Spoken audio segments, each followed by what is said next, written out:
Well, welcome to Cover 2 TV. It's the Overtime Show. We're here to review all of the games from week 3 of the NFL, and what an exciting week that was. My word, those first Sunday games were absolutely ridiculous. I don't know whether you watched it on Red Zone or anything like that, but towards the end of the game, it was mental. I'm joined, of course, by Ste Jenno and Tom Jennings. And first of all, we're going to look at 4 games, as is our way. We're going to look at Houston, New England, Atlanta, Detroit, Cincinnati, Green Bay, and New York Giants versus the Philadelphia Eagles. I'm going to come to you first, Jenno, because it's your side. Houston 33, Patriots 36.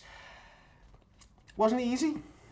No, I mean, Houston played really well in this game, but then the GOAT just did GOAT things and threw a touchdown pass with 23 seconds to go. I mean, you got to see out the game. You can't just keep kicking field goals and give Tom Brady 2 minutes and 20 seconds left on a final drive to win the game, because he will do it. We've seen the emergence of Brandon Cooks as a wide receiver for New England. He's now starting to make it. I mean, I still remember 2 years ago when we did the joint practices with the Saints, and all Belichick would talk about is how good Brandon Cooks was. So I was never surprised when we traded the first round pick for him, and now we're starting to see it. Also, what's interesting with the New England offense is right now we're seeing Tom Brady's just throwing it deep. I mean, it doesn't matter that he's 41, he's just lashing it down. People have always accused him as deep ball accuracy, and I've always said it's been because of players like Adam Dobson can't find the ball in the air, and that's why he doesn't go deep. He's going deep now, and he's finding Chris Hogan deep, because Chris Hogan's very good at reading zones and getting free, and that's where that lacrosse background comes from. And you see Brandon Cooks just running away from people, and Brady just going, all right, time to throw to you, because we have no short game at the minute. What was also found really interesting in this game, Gronkowski's blocking a lot more than I've ever seen him block. What they did to JJ Watt was they were getting Gronkowski to block him, then getting pushed onto Waddle, and then Joe Tooney was coming over to cover. Essentially, we triple teamed JJ Watt. Do you think that's something that we'll see throughout the season, or do you think that was just extenuating circumstances because you are facing JJ Watt? I saw him block a lot against the Saints as well. I think they're getting to block more, one, because we don't have the short yardage receivers, so Brady needs to have that protection to get down the field. Because, I mean, when you look at like 8 receptions for like 90 yards, you think he must have been running loads of routes, but he wasn't. And I also think maybe they're trying to protect his body, because maybe they think it takes less damage if he's not taking as many hits, if he's just blocking. So that's just an interesting thing to keep your eye out on it. Yeah, and stay listen, the Texans, they did get after Brady, 6 sacks, 5 hits on the quarterback, as well as 3 forced fumbles. Yeah, they were all over him. Jadeveon Clowney in particular, I thought was outstanding. And of those 3 forced fumbles, and this is how NFL games can turn, you know, the Patriots recover 2 of them. One of them, they don't, and then 2 they do. And those could go, on that last drive, for example, where you're talking about Brady, you know, the throws to Amendola and then the throw to Cooks, which are just ridiculous. They're unbelievable throws. Before that, he fumbles a ball and the centre falls on it. If the centre doesn't fall, it's game over. You know, it's such fine margins and stuff. If that safety catches the interception, which he should have, that was a clear there. The game's over. There's tons of reasons, and that's what Houston will be kicking themselves. They have 3rd and 1 with the game to go, and they bring the goal line backs on it, and they don't get it. And it was like they had so many chances to kill this game off. And like Jenno said, if you, and we're going to come on to it later with Cincinnati and Green Bay, if you keep giving chances to an elite, great quarterback, they will make you pay. You might get away with it once or twice. You won't get away with it 3 or 4 times. And Houston, for all the quarterback played really well at times, and they were dominating at times. They were really, really good. They just did not put the game away, and they'll be kicking themselves because they should have won that game. But like I say, I think it was 2 minutes to go, and again, I think it was like 3rd and 1, and they just run the most basic run play ever. Deshaun Watson's been killing them all game, you know, scrambling and making throws and stuff. And I thought, why don't you just get him on a run? Worst case is get him, and if he's going to get hit, he can just throw it away. Because they just ran a basic. Bill O'Brien, I think his game management is poor, and I think he called a bad play. And at the end of the game, they have the ball around midfield. I think with 15 seconds to go, and he doesn't call a timeout. Yeah. And it runs down to three seconds. What are you going to do? What are you saving that timeout for? What? And they called it at 3 seconds. Like, why not straight? He could have got 2 more passes in. He could have he could have got 1 maybe, or even 1 to set up a field goal. You know.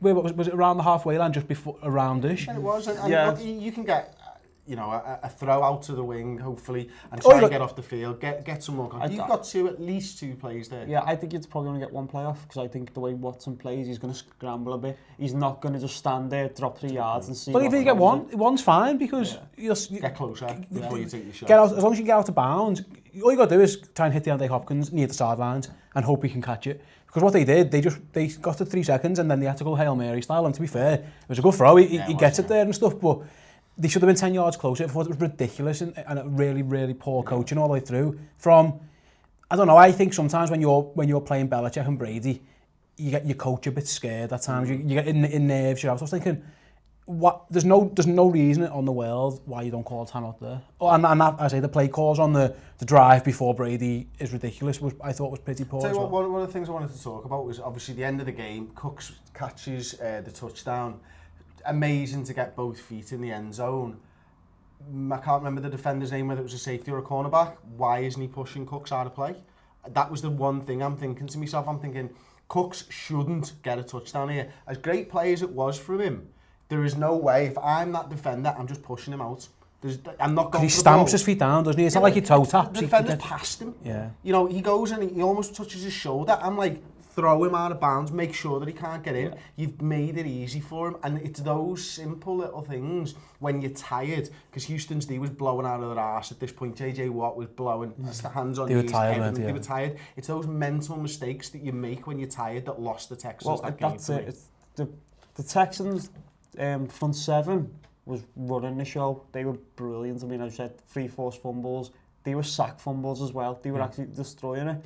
But the secondary's not that great. The secondary, it's falling apart. They got a lot of injuries on that secondary, and that's why you got Chris Hogan caught 2 absolutely wide open touchdowns. They were wide open, no one within anywhere near him. They were so scared of Brandon Cooks, they weren't picking him up, and we saw that was the other issue they had.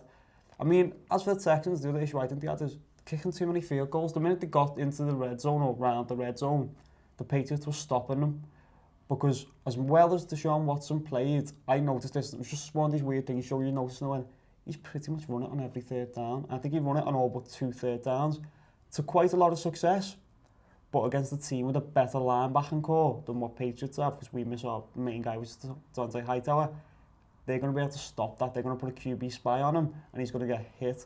So that's something to look out for if you're a Texans fan, because they need to sort something like out about that. But I mean, they were poor. And again, once you get in the red zone, it's hard to run around, isn't it? You know what I mean? There's no way to run for a start. You know, everything's condensed. And I thought they lack a big red zone target. DeAndre, because I like Hopkins, I think he's great, but he doesn't get open. No, he's not. He's never open. He just that's not his game. His game is contest, and he wins a lot of contested catch, but he's not open.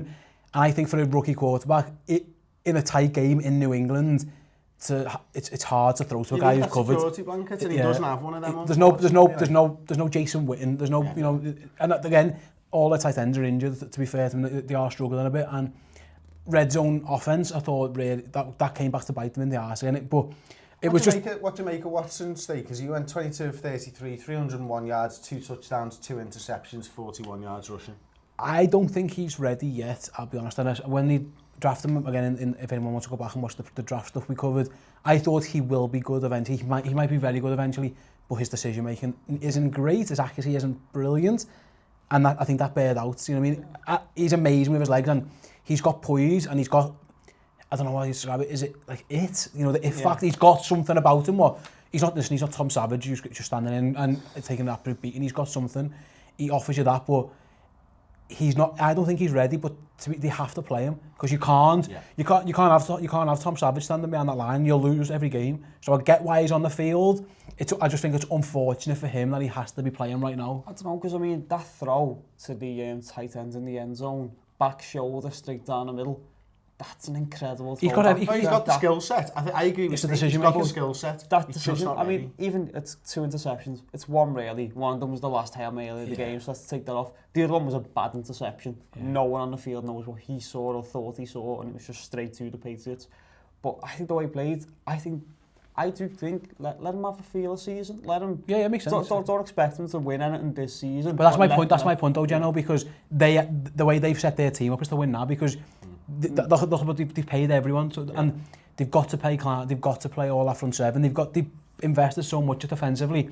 DeAndre Hopkins is you know, it's like, have you got 3 years to wait? Because in 3 years' time, JJ Watt's back might have fell off. You know what I'm saying? Yeah, but what can they do, Steve? They have to play him. They have to play him. Yeah, but what, I mean, you're saying 3 years' time, it might what they should have done. What they should have done. Right now, they're in a situation that they can't get out of. Yeah, exactly. They need a quarterback now, and that isn't. They should have. Yeah, they should have done what they could, I think, to get Tony Romo or even maybe Jay Cutler. And maybe they did, and it didn't come off. Yeah. And let this guy look at Pat Mahomes, who's rawer than Deshaun Watson by ears rawer, but he's fine because he's got Alex Smith behind him, and when they've swung and missed so much on quarterbacks, and you've got to. I get the fact you've got to keep swinging and missing. I just don't know if you go into a season with Tom Savage and Deshaun Watson, you know for a fact that lad's getting on the field at some stage, and listen, they traded up for him, so they've got to do it eventually. But yeah.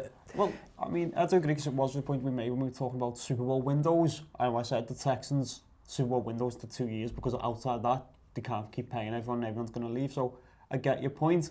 But in terms of what I want to see from a young quarterback, he's got it, yeah. I'm seeing Everton, and I don't think he's showing as many mistakes we're seeing from some of the other younger quarterbaks like Kaiser, who we'll get onto later. Yeah, that's a fair point. Okay, well, we'll move it on. We've spent a bit of time on the Patriots. I know you want to talk about them all day, Jenno, but I don't. Atlanta Falcons 30, Detroit Lions 26. Another mental game of ball. Absolutely. You know, he comes down there. Jenno called it.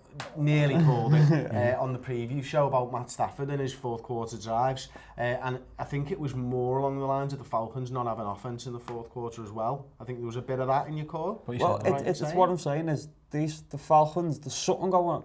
I was listening to Ike Taylor the other day, and he's talking about how when you shut it down, you can't get it back. Once you shut it down, you can't get it back. The Falcons shut it down. This is more than one occasion now we've watched the Falcons shut it down, and this is the first time this season where it was only a drop pass in the end zone where they got away from Chicago. Yeah. This one, you know, this Golden Tate call, it was a horrible one to see. I think he might have been just short, but to then have that rule with the 10 seconds taken off and him not getting another chance was heartbreaking if you're a Lions fan.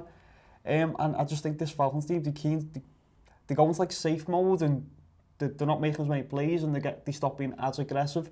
And then when they try and get aggressive, that's when the mistakes start happening. There's something wrong with that team, which it's worrying. Oh, Steve, Jenno's just mentioned the mistakes there. Sorry, what's his name? Matt Ryan, 3 interceptions on the day.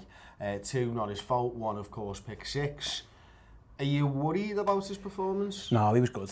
He was fine. I'm not the biggest Matt Ryan fan in the world, but that was not him. It was the pick 6 was a poor one. He should know better. He is better than that, but it very rarely happens. And as I say, the other 2 were good plays by the Lions in terms of he had to throw it off kilter because the rush was getting there, which was a bit surprising actually.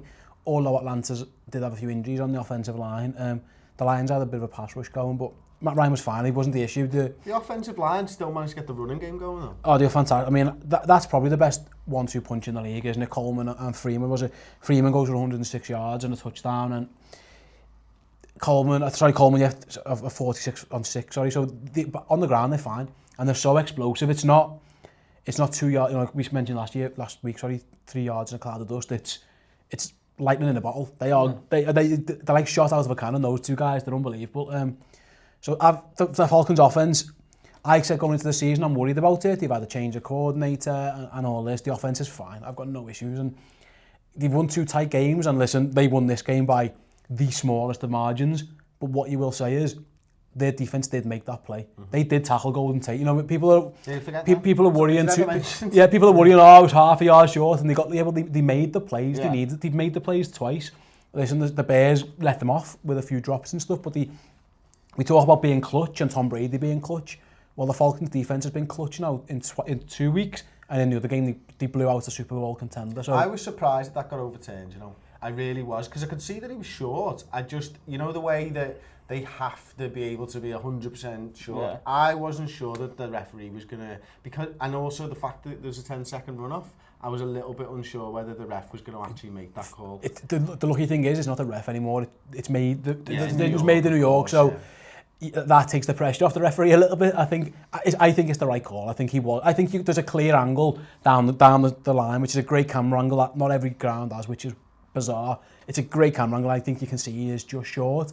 The runoff rule, I think it's a needed rule. I think it's a needed rule.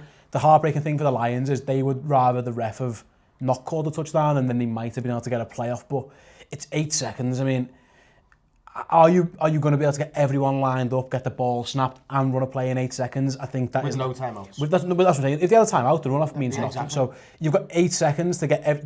So Golden State's got to get off the floor, the ball's got to get to the ref, they've got to get lined up, everyone's got to get in. I think 8 seconds is like really pushing it. And then if he does it, all you're doing is you're trying to get Matt Ryan to do it. So you're getting Matt Stafford to do a sneak maybe. Yeah. I think the rules needed because it would be highly unfair if they got to line up. If the Falcons had to line up from the yard line. The commentators don't help though. Games can't end like this. That's the rules, man. They are the rules. Save your if you save your timeout or get in the end zone, mate. You know what I mean? The fact is that the Falcons made that play. Yeah. So they deserve to win. It would be highly unfair. You couldn't ask them to line up again with everyone in position with 8 seconds and let the clock go because that's ridiculously unfair on them. And the Lions fans, and I get, there's this hashtag Detroit against everybody or versus everybody. And they have been on the receiving end of bad calls in the past. I know as a Packers fan, I've seen them be on bad calls against the Packers, but this is spot on. I think it's absolutely justified. So yeah, does anyone see the video of every bad Lions call? I mean, that was they've had some shock. Yeah, they've had some heartbreaks. It was like the Calvin Johnson catch. It was the blatant holding call against the Cowboys. It was heartbreaking. There was about 4 of them in a row, and just like. I get why they're pissed off. I think this isn't. It's like one of those ones where. When decisions you think go against you far too often, you find another one and you think... Fans of all sports, of all teams have these... It just... Sometimes it does go against you and it seems like it's going against the Lions over the last few years. Very, very quickly, Matt Stafford is having a season. Yeah. Matt Stafford is balling. He's... That offense is weird because it's a bit dink and dunk and that's what it is, the Jim Bob Cooter offense. It is very much dink and dunk and stuff, but he's phenomenal. I said I wasn't worried about the Lions as a Packers fan this year in terms of division because I thought the defence would be poor. It's better. I think the Lions are the real deal. They're not a bad team. They're a good team, and they just come up against a good team and fell this short, so they shouldn't be worried too much. Yeah, that's true. Anything to say, John? No, not really. I mean, I was thinking this was a bit of a show me game, and once the Lions have shown they can beat and they come this short. And they come this short, so I'm just like. You know what I mean? The Falcons are a good team as well. Yeah, they are. So we'll move on then. Cincinnati Bengals, Green Bay Packers. It was a 27-24 win to the Packers in overtime. Kind of the same story as the first game that we've covered, really. You mentioned that at the top of the show, Steve, when we were talking about the Patriots, when you give great quarterbacks time on the clock to go down and win a game of football, they tend to do it. And that is the difference between your Matt Staffords and your Aaron Rodgers for me at the moment. Andy Dalton and Aaron Rodgers, it was just a tale of two quarterbacks in that last quarter / overtime. Dalton he played well for three quarters of it, and at the end he just absolutely has an absolute meltdown. Tony Romo was on commentary for this game. I don't know if any of you has watched it, and he was absolutely fantastic breaking all this down. So yeah, I've got a lot of Romo love right now. Yeah, Romo. Everyone loves Tony Romo because he's like a really clever fan because he's not just like boring you a bit. Collinsworthy to an extent in terms of, I love Collinsworth as well. Don't you ever say anything bad about Collinsworth ever again. I love Collinsworth, but he's almost got a way to go before he's anything like Collinsworth. He definitely has, but I think he's more, because he's played the game now, he's more predictive. Collinsworth is great at telling you what, analysing, but Romo's telling you before the snaps and stuff, and so he's... You're forgetting all his bad calls. I mean, I am obviously, I love him, I love Collinsworth as well, sorry Chris, but... So Collinsworth should be on that wall. We'll get it. We'll find the Collinsworth picture for you. Don't worry. Dalton gets. What's Tom Michaels? Where's he gone? He's about every now and then. He's not been doing Thursday. No, I think they've got him on the Sundays, and Whereabouts? I haven't seen him. I miss him. I miss Al Michaels. Sorry. I'll find out for you. I was thinking then now, man, with Sam Fountain. Yeah, they are. It's like Dalton getting to the line, and then Romo's when he has to check out to this play. He has to check out to this play because and he runs a play, and it's just a run that's sloughed. And then there's one where the running back slips, and he should have checked out to that play because even if he never slipped, he was tackled. And then there's a wide open Brandon LaFell. If he makes that throw, game's over. Game is absolutely over. Doesn't see him. Gives Aaron Rodgers a chance. What does Aaron Rodgers do? Drives down the field, finds Jordy Nelson with a touchdown throw that no one, not even Tom Brady, can make that throw. Nobody else makes that throw.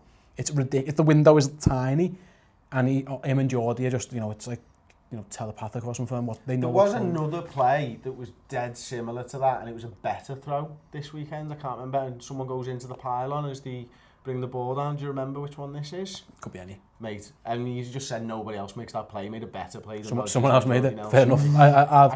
I stand. I could remember, it was brilliant. I'm happy to be correct. I think it might have been, could it have been Russell Wilson?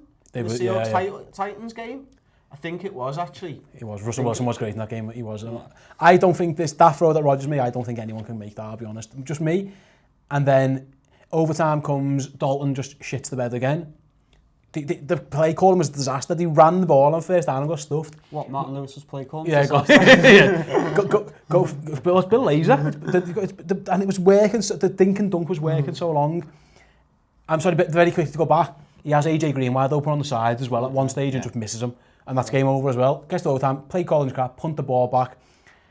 Rodgers does what he does, he draws them offside, which is just criminal. Absolute criminal. And again, that's another throw that very few quarterbacks can make. It's cover 2, topical, good name, cover 2. And Jordy Nelson kind of attracts the safety, and Rodgers just bombs it to Geronimo Allison. And most coverages, you'll be happy for that to go to the outside because very few quarterbacks can throw it that hard that it gets there before you get there. You know what I mean? In cover, that's the whole point in cover 2. You want it to go wide so that it's floaty and you've got a chance to make a tackle. But it was the underneath route. Was it Nelson who was running the underneath route? Nelson attracts the safety. Martellus Bennett attracts the linebackers. And it's one-on-one and the guy makes a plan and then Geronimo Allison's off to the races and he almost scores. It's just ridiculous. But the Bengals, I would feel, if it wasn't a Packers fan, I might feel a bit sorry for them. But what I would say is, for 3 quarters, they were excellent. They were in Rodgers' face. Carl Lawson was just killing Kyle Murphy.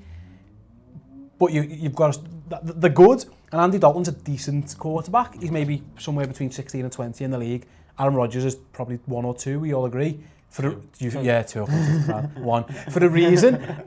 That's a big, and that's why, because you've got to win that game. You can't. You're on the road. You're 0-2. You're 21-7 up. And you can't see a game out. And I thought Dalton really let himself down once again. I thought it was really poor quarterback play. Thankful for me, but I thought, I don't know if you agree, Jenno, it just looked like I said shit the bed before, and I think that's an apt description. I think it's the whole team shit the bed though. I don't think it's just Dalton. I think everyone gets put on Dalton, but it's still not the best offensive line in the world. I mean, no one person really continues to play well, and I just feel sorry for him because he's just stuck there, is AJ Green. Yeah, he was that guy is incredible. He was making play after play after play, but he's stuck in that boring Bengals team that you just know where they're going. It's probably going to be 8-8 if anything else. If we look at it, 8-8 if he plays like that. Joe Mixon was good.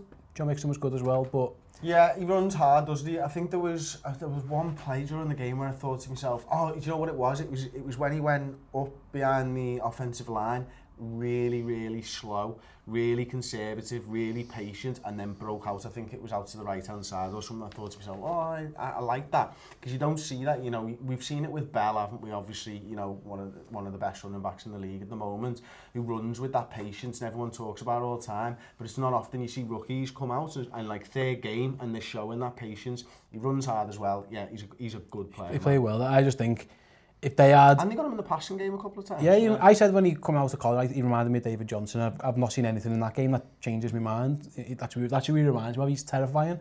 I was terrified of him as a Packers fan. He was the one I was really worried about.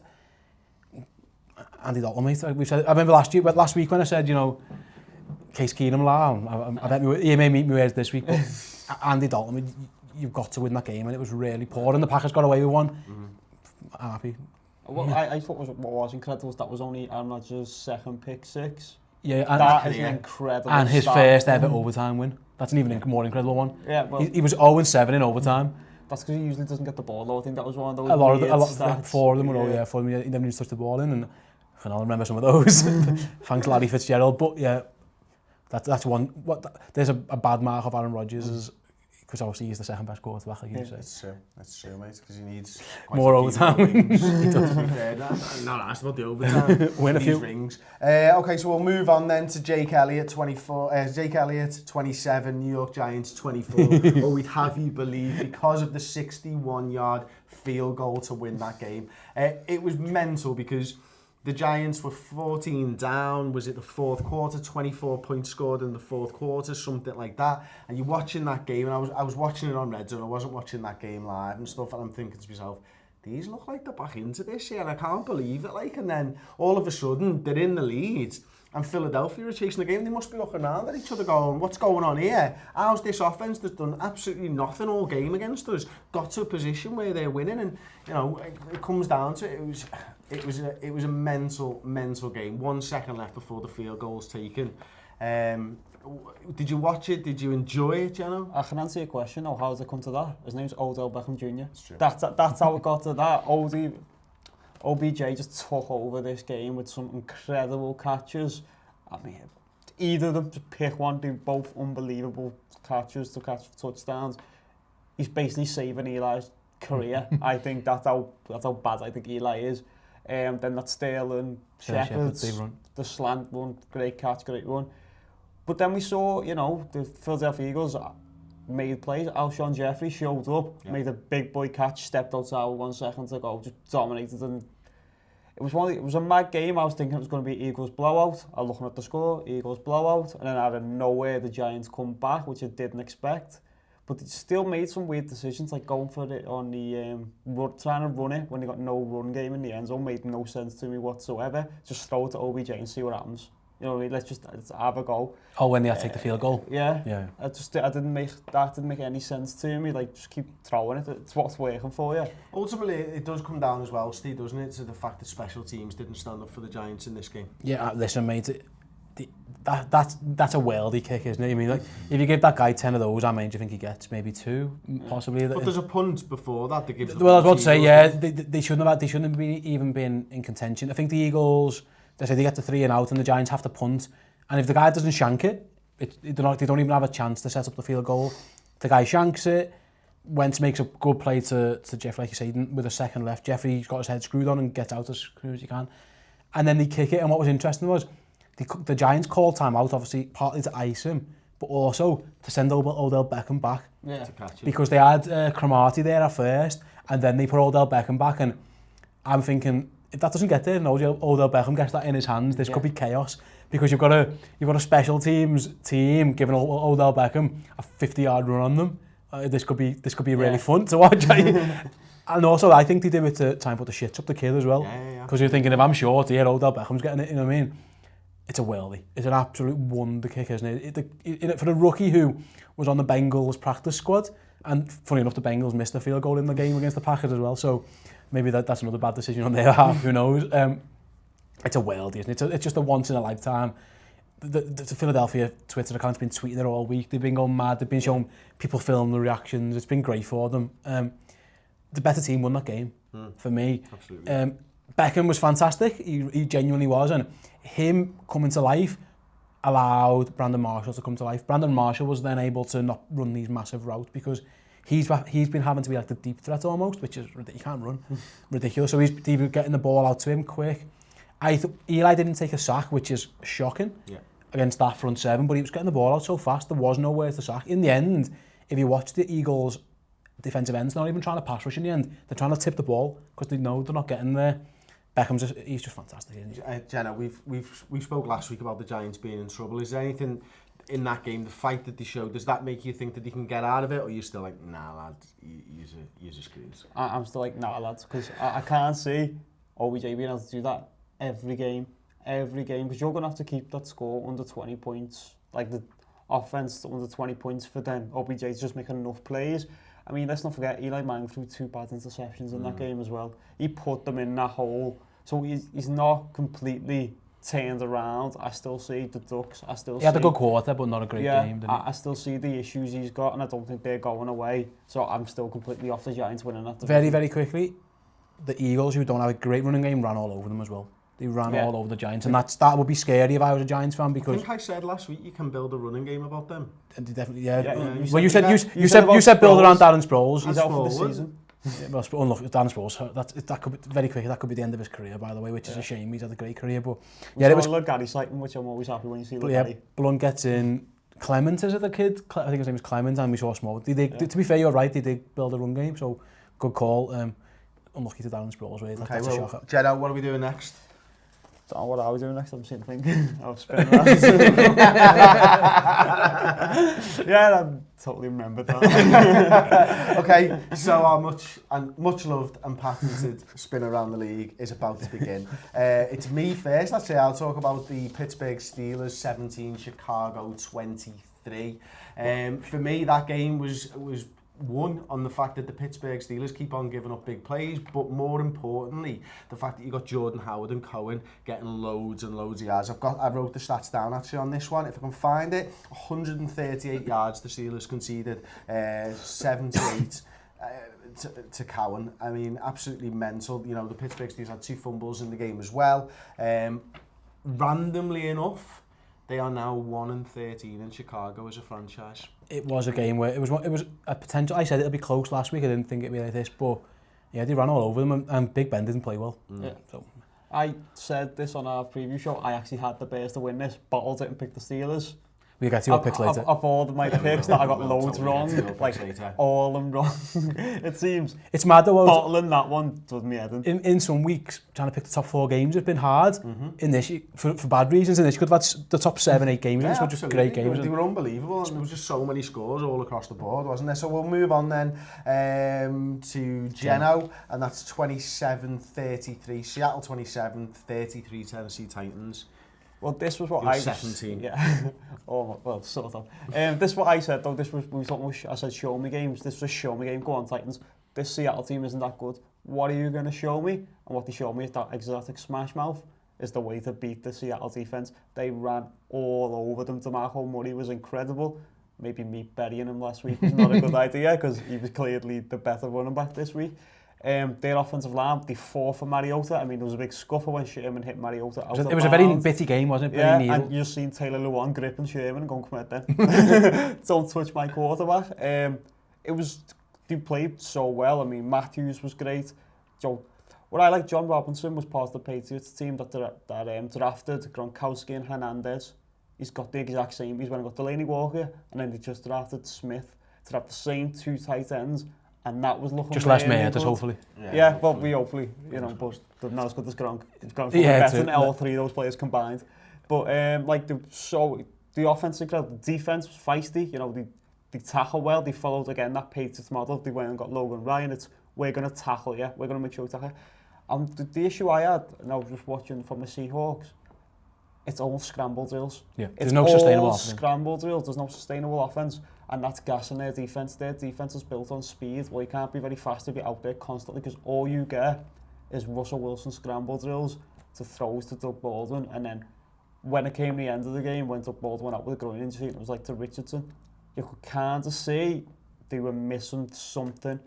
But then Russell Wilson, or Robo Wilson 4 touchdowns on the day. Yeah. I mean, the story of this was, as you mentioned before, is the fact that the Titans had 420 yards on the Seattle Seahawks. And you know, they broke down defensively so many times, the Seahawks, for the reasons that you talked about. They were tired. They were so many big plays. I mean, DeMarco Murray goes for 75 in one. I think Matthews goes for 55-yard catch and stuff in the other. And uncharacteristic bad tackling as well hurt the Seahawks in this game. They without this sustainable offense, there's no real run game. Carson's fine, but there's no run game.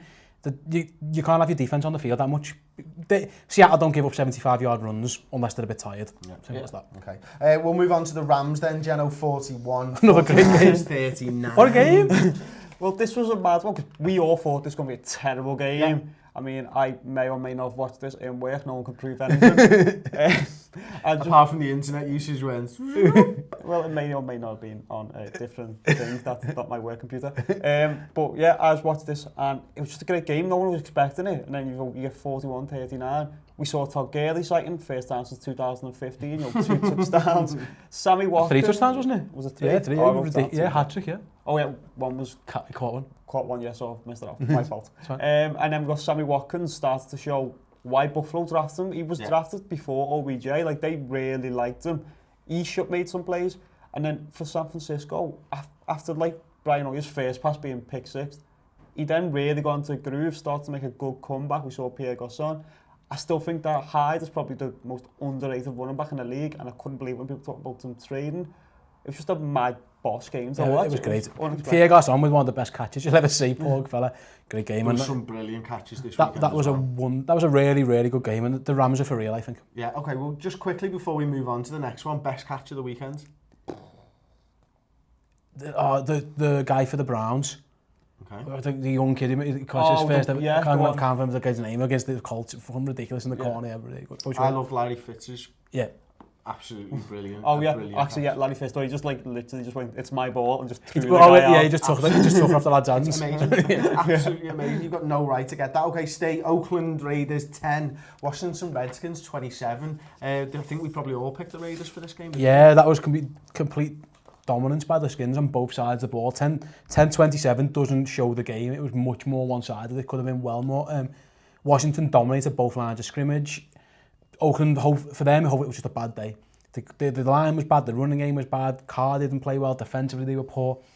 What I would say is they got tore to shreds on little quick slants and outs and stuff, you know, Thompson, and the Kirk Cousins method, what they want to do, that would concern me a bit. The offense was just had a bad day. And I think the Redskins, both lines are very I think everyone's underrated them, both lines. That's where they won the game, in the trenches, and fair play to them. I didn't call that. That's a really good division if they can be that good, and I hope they are for that division's sake. Just absolute annihilation, and as I say, 10-27, flat as Oakland. I felt this was kind of one of those games which you get, which when a team travels across country and then just doesn't show up. We've seen that with a lot of, Chargers teams and Raiders teams in the past, or teams going to Chargers and Raiders. That's all I took from this game. I still think Oakland are going to be fine. I still think they're going to get it together. I just felt that was one of those games. Yeah, one of those games where you just bury the football. Yeah, they were garbage. Okay, so New Orleans Saints 34, Carolina Panthers 13. For me, this game was won because Drew Brees obviously got his 3 touchdowns, 220 yards passing against one of the best defenses. I think they were top-rated defense in the league before this game. The thing that did it for the New Orleans Saints was a balanced running offense, set up play action for Brees, and I was really impressed with that because we've seen Ingram, we've seen Peterson and Kamara and stuff like that, but the fact that they managed to get them all working for me against the Panthers, it really set them aside. On the other side of the ball, Carolina Panthers offense just doesn't seem to be there, although McCaffrey probably had 9 receptions for 80-something yards this week. I could see light at the end of the tunnel for him because I think he's had a little bit of a poor start. Maybe that's because you bigged him up so much. I was really looking for him. It's only early days, no, it is. It absolutely is. But I can see exactly what you were talking about, is my point. How's Cam? I don't like him. I never have liked him. You know what? Do you know what it comes down to? He's just cocky.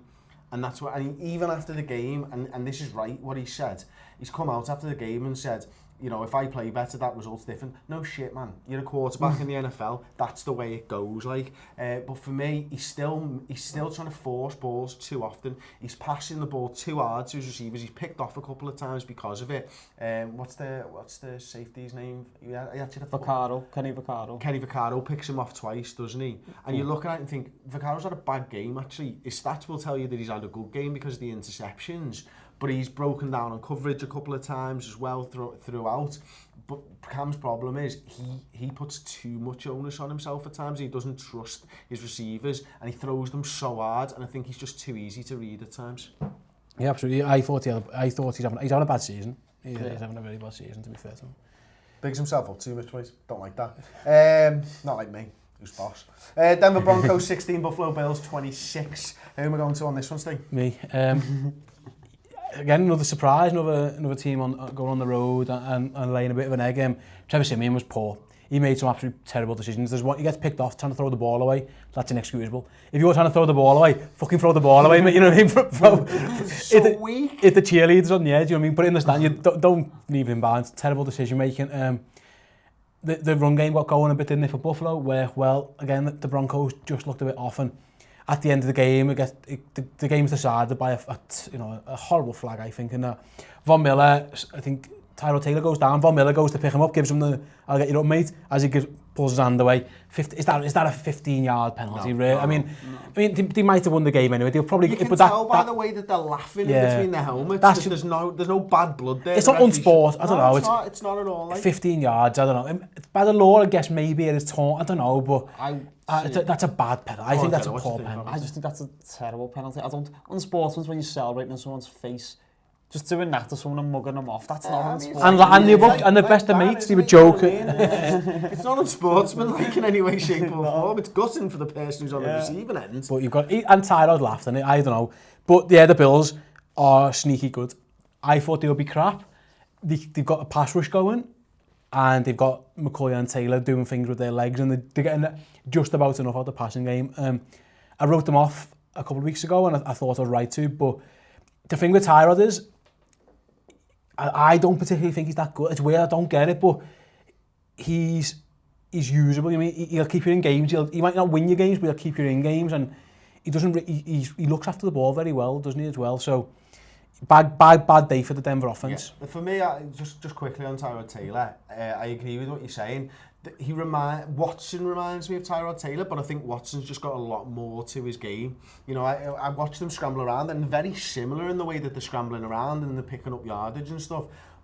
But one of them fills me with confidence for the future, and the other thinks this is all you're ever going to be, mate. And it's unfortunate. I think Tyrod Taylor is just going to be a middle of the road quarterback. Bills will take that, won't they, at the moment? So Jenno, we move on then to the London game. Baltimore Ravens 7, Jacksonville Jaguars 44, mate. Crazy. I woke up and just seeing the score and just going to everyone. So how did you wake up? You work nights. I work nights. But what time did you wake up? Oh, about 5 o'clock, something like that. My word. Yeah, I work nights. There's not anything you can say about that. But yeah, and I mean, I made a joke that Saxonville was a good name last week. Oh no, that's a great name for that defense. The 2 interceptions were brilliant. I mean, they were just great plays. I don't even want to blame Flacco for them, because Boye and Ramsey's dive and catch, they were great. And then their offense the Ravens' offense looked terrible. I mean, when your quarterback gets benched, you know you've had a bad day. Yeah, Flacco was garbage, wasn't he? And if you'd have said to me it's going to be 7:44, a quarterback's going to get benched, you would have, anyone would have either thought Blake Bortles had another Blake Bortles meltdown. You would have anyone no one would have suggested this. So fair play to Bortles in the offense, and like I say, quick mention for Leonard Fournette. He's the real deal. He's the real deal. That kid. And like I say, Jacksonville can be good. I can promise you, Jacksonville can be good if you can just limit Blake Bortles' mistakes, get the run game going. That defense is incredible. Calais Campbell might be the best free agent pickup anyone's had in the last couple of years. Ridiculous. They can be good. They really can. Tell you who else is the real deal? The quarterback of the Minnesota Vikings, Case Keenum. Oh, hello. 34 points on the board against the Tampa Bay Buccaneers, 17. I'm only kidding, by the way. I don't think it's real, but he had an absolutely great game. For me, this game was won because of the introduction of a fullback called CJ Ham. And now, did you watch this game at all? 22 snaps he took, right? Lead blocker for Dalvin Cook. You mentioned Leonard Fournette is the real deal. Dalvin Cook's the real deal. But slight tweak to the offense, you know, we used the fullback a lot more. We managed to get Dalvin Cook a lot more yards to run into and stuff. Absolutely brilliant. Listen, I'm not going to forget Stephon Diggs. You know what I mean? 183 yards, 2 touchdowns. The man just gets open, you know, and it doesn't matter what quarterback it is. It just seems that he gets open. And the other thing that the Minnesota Vikings did at the weekend, Rundy stepped up big time. Now, it's not been spoken about too much. I think we've only conceded 188 yards rushing against us in 3 games, and that is an area that we needed to improve upon from last season. How did Jameis look? Listen, he made some bad throws. He really did. But then, you know, whenever he had Mike Evans available, he would go out there and he'd make those passes. Deshaun Jackson, I think he makes a throw in the end zone that gets picked off and stuff like that. And you're thinking to yourself, there were some bad passes from him. I thought Diggs is incredible. Diggs is number one, and when he was in high school going to college, he was thought more highly of than Amari Cooper. You know, he was like a 5-star recruit. Everyone wanted him and stuff.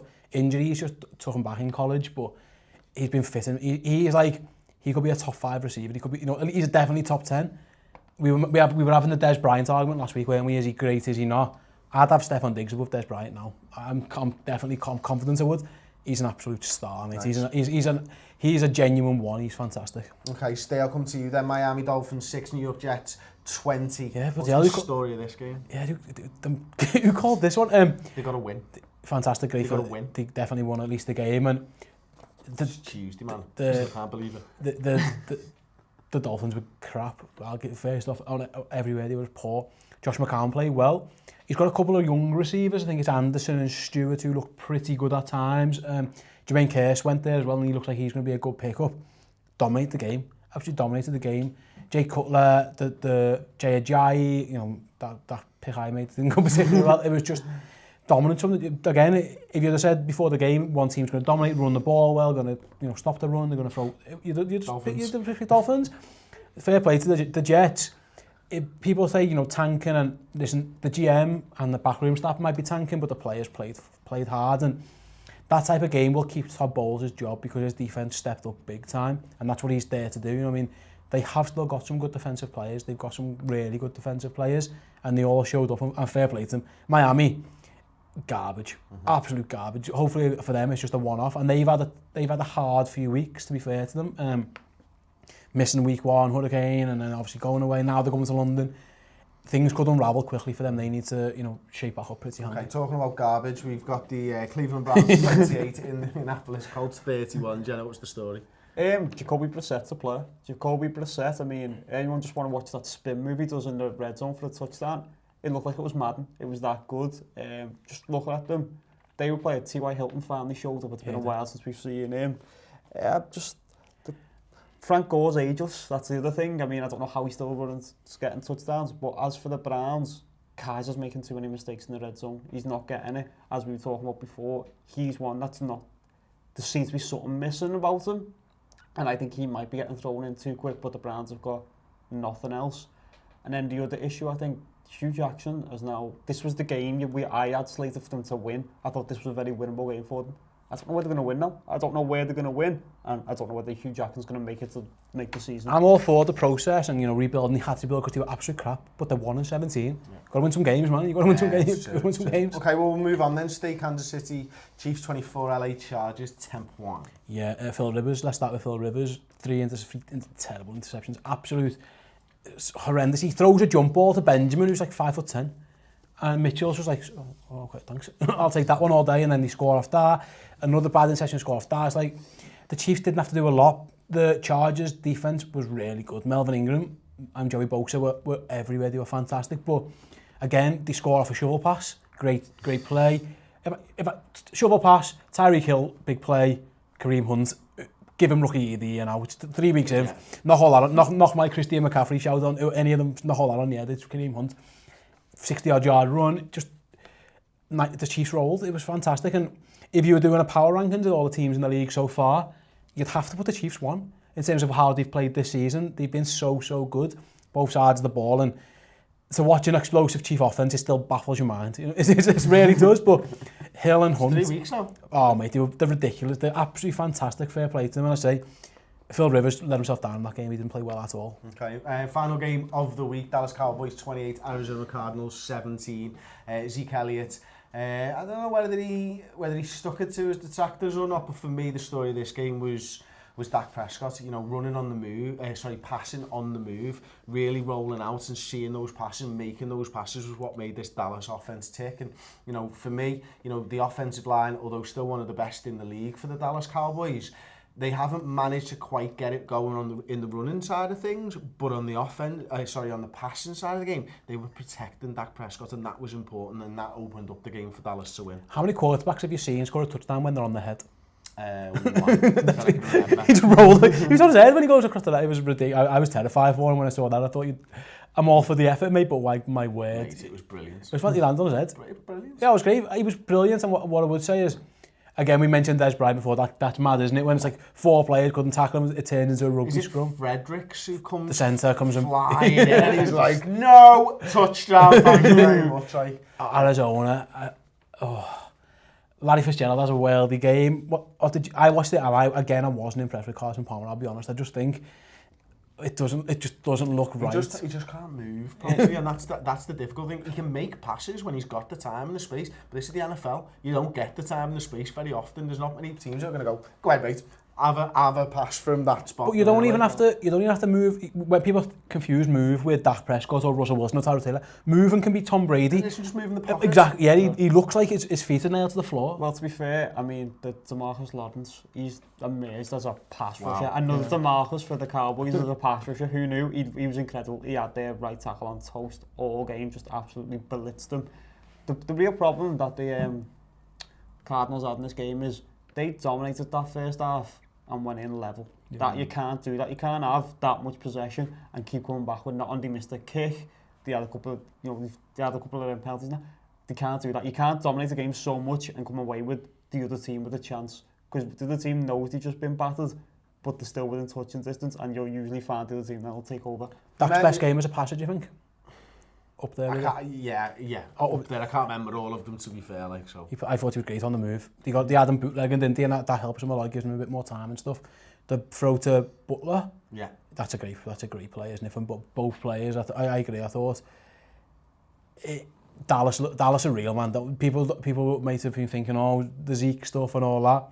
Dallas are good. They're really good. There's a few things to watch out for Zeke Elliott, though, isn't there? I think, I don't know whether you've been reading into Sports Illustrated, did an article on his speed. I think it was Sports Illustrated. Now, last season he was hitting the height of 19 miles an hour, whereas the highest I think he's gone to this season is like 17.5 miles an hour. Now, his body shape does look to have changed. It's been in the news and stuff like that, but it's also worth, when he's breaking through, he's not accelerating away this season, and that might be something that just means he's not getting those huge, long touchdown runs. Yeah, for sure. Jenno, you did mention a missed pick, so we do have to come back to the NFL pick, mate. How did you get on this week? I don't know. One and something. it felt like I went one and something. You know what I mean? It was a tough week to call that, though, wasn't it? There were so many of them where you're like, what? We went 9-7, and we were the joint top of our pick'em league in terms of correct scores, and 9-7. But to be fair, no one in the whole world was picking. Who picked the White Redskins, who picked the Bills, who picked the Jaguars, who picked the Jets, who picked the Bears. Obviously, not many people at all. So. Yeah. What I would say, Chris, well done. You're still top of the league. You're maintaining your place up there I think you're up by 20 points. I was going to say by dumb luck, but go on, yeah. Listen, mate, it's a skill picking game, isn't it? Yeah. That mouse click doesn't click itself. Hey, there you go. And that's how you end the show. Dumb luck and mouse click, and that's what I'm good for. So thanks very much for watching, of course. Don't forget to check out the preview show, which will be out late tomorrow, early the next day. Probably don't forget to like the show, of course, subscribe to the YouTube channel, tell all your friends about it, and if you're not onto Redmen TV, it's our Liverpool fan channel, which is the proper football with the round ball. Yeah, get onto that as well. Nice one.